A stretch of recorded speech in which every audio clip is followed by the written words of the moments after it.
अल्लाह के रसूल सल्लल्लाहु अलैहि वसल्लम ने मुआज़ इब्न जबल को आखिरी ज़माने में शाम का गवर्नर बना के भेजा। शाम का गवर्नर, आखिरी ज़माना था 9 हिजरी के बाद का।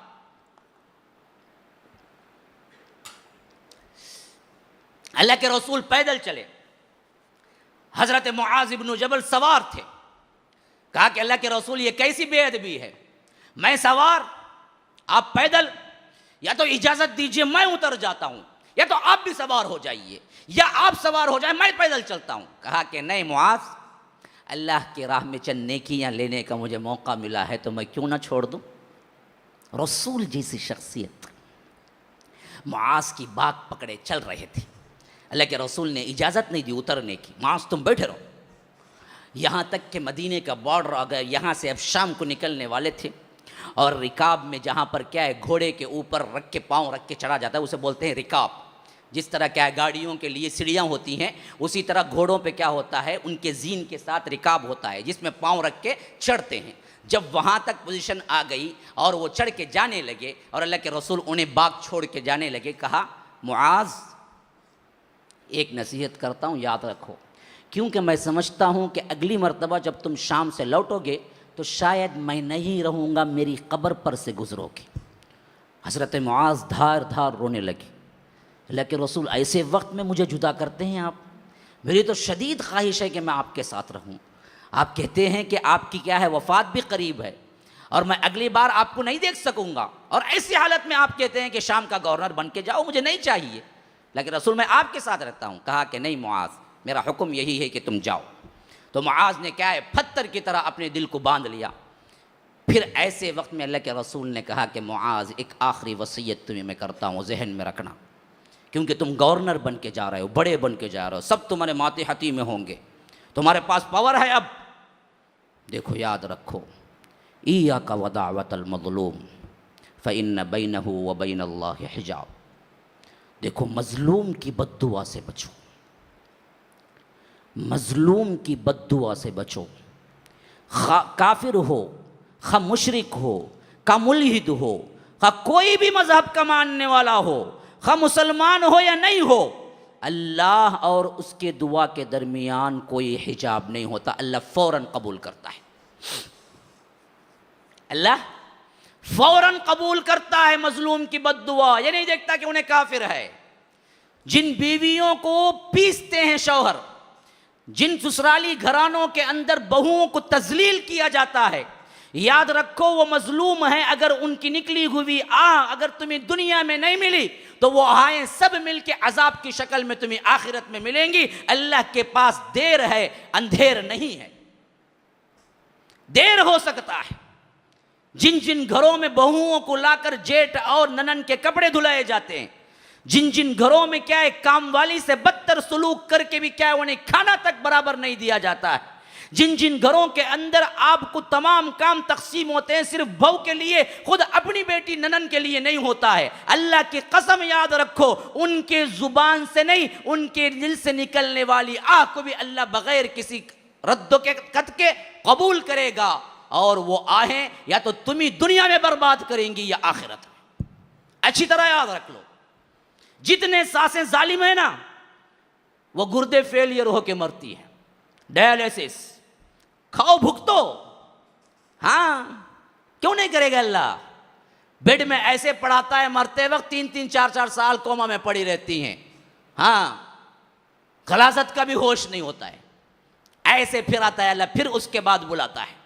अच्छी मौत नहीं देख सकते सासों की अमूमन जो जालिम है, अच्छी मौत नहीं देख सकते, खातिमा बिल खैर नहीं देख सकते। याद रखो, जाओ अगर नहीं है तो नोट करो अपने अपने खानदानों में। मैं कह रहा हूं अगर सही नहीं है तो फिर पूछो कितनों की हैं जो जालिमाना तौर पर अपनी जिंदगी में जुल्म करते करते उन्होंने क्या है अपनी जिंदगी बिता दी शौहरों की खातिर।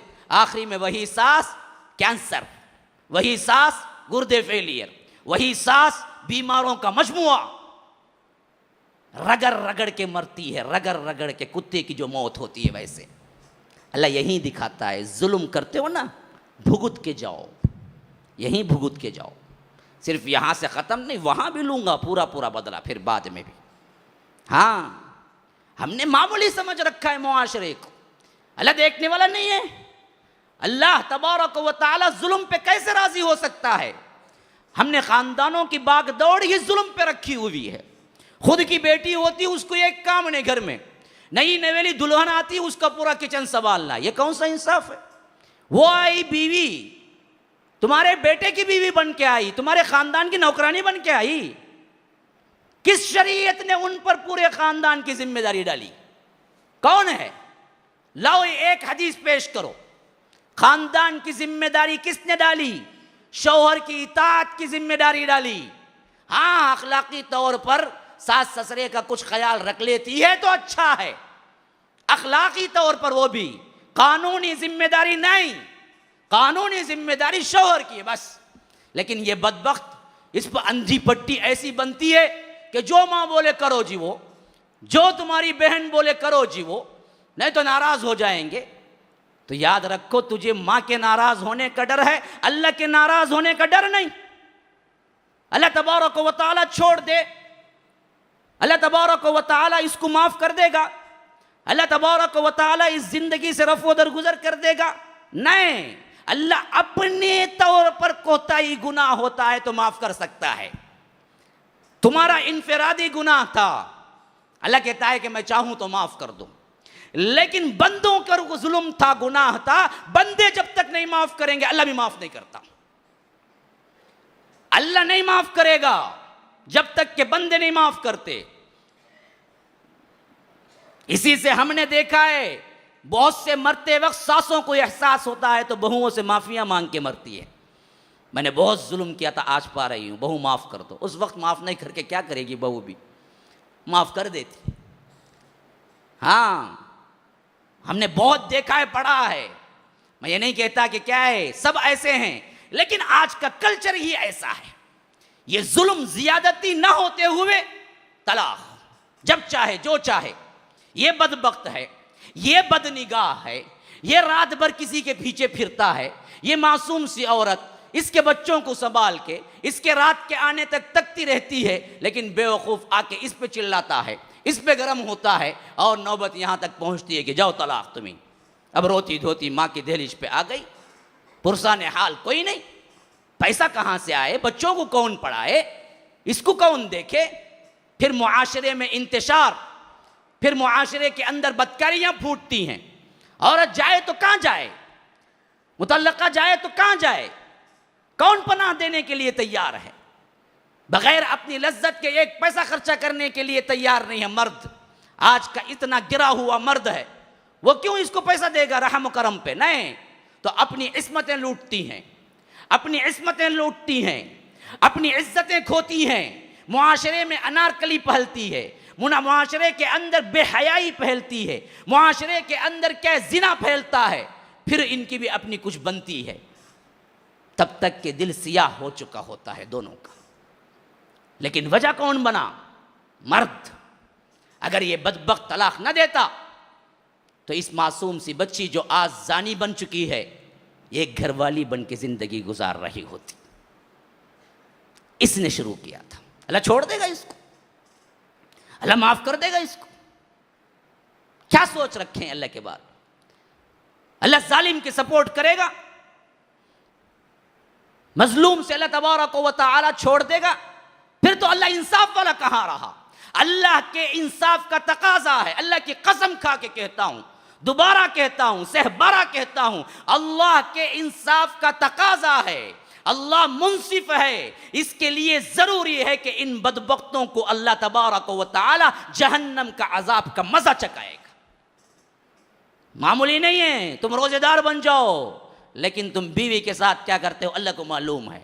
तुम तहज्जुद गुजार बन जाओ, तुम लोगों के सामने बड़े नमाजी बन जाओ, लेकिन मामलात में तुम सही नहीं हो तो याद रखो अल्लाह तबारक व तआला के पास से छुट के नहीं जा सकते। अल्लाह तबारक व तआला तुम्हारी नमाजों से धोखा नहीं खा सकता। वो जाओ किसी दूसरे मुसलमानों को धोखा दो। अल्लाह तबारक व तआला के सामने हर चीज आया है। रात के पर्दे में तुम क्या करते हो, दिन के उजाले में तुम क्या करते हो, वो सब कुछ मालूम है। ये जुल्म की इंतहाएं हैं मुसलमानों, जो हमारे रिवाज में, हमारे इसके अंदर खानदानों में बरसा बरस से चले आ रहे हैं, कोई पूछने वाला नहीं। शादियां होती हैं, टूटती हैं, बस एक गया गुजरा वाकया बन गया। सुनते हैं अच्छा वैसा होगा कि तलाक दे रहा कि उन्हें वैसा जीव नहीं, कितने की शादी कर दे रहा तलाक, पकड़ो उसको, मारो उसको। हमारे खानदान की बहू बेटियों के साथ खेलता है, कोई उसको पूछने वाला नहीं। ये असल में हमारी मुर्दा होने की अलामत है। हमारे बेटियों पे जुल्म हो, हमारे बहुओं पे जुल्म हो, हमारे खानदान मुंतशिर हो, हमारे बेटियां इस्मत दरी और इस्मत को बेच रही हों, हमारी बेटियां जानिया बन रही हों, और उम्मत के नौजवानों को ख्याल तक न गुजरे कि उम्मत की बेटियां कहाँ जा रही हैं, फिर तो उम्मत कहलाने के काबिल नहीं, इंसान भी कहलाने के काबिल नहीं, जानवरों से बदतर कहला। उलाइका कल अनआम बल हुम अदल, जानवरों से भी बदतर जिंदगी गुजार रहे हैं। ये कैसी जिंदगी है